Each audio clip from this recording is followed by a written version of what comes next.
ఉట్టి పుణ్యానికి ఉద్యోగాలు ఇచ్చేశారు.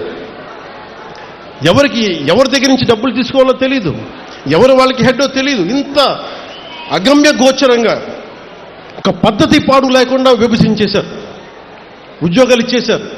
వాళ్ళకి ఎలా ప్రమోషన్స్ వస్తాయి, ఒక డిజిటల్ అసిస్టెంట్కి ప్రమోషన్ ఎలా వస్తుంది, లేదంటే ఈ కూర్చున్న ఒక సర్వే అసిస్టెంట్కి ఎలా ప్రమోషన్ వస్తుంది, ఏమి లేవు, సర్వీస్ రూల్సే లేవు.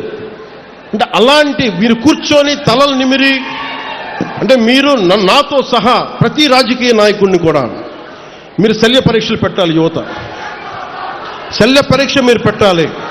ఎందుకంటే మీరు బాధ్యతగా ఉంటే తప్ప నాయకులందరికీ భయం రాదు.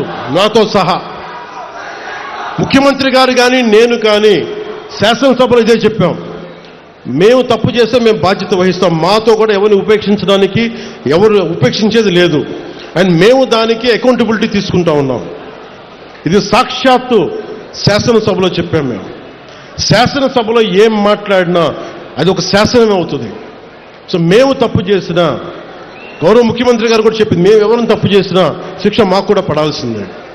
అలాంటిది ఎమ్మెల్యేల పనితీరు మీద కావచ్చు, కూటమి నాయకుల పనితీరు మీద కావచ్చు, మీరు ఓట్లేశారు, మీరు అడగాల్సిన అవసరం ఉంది. మీరు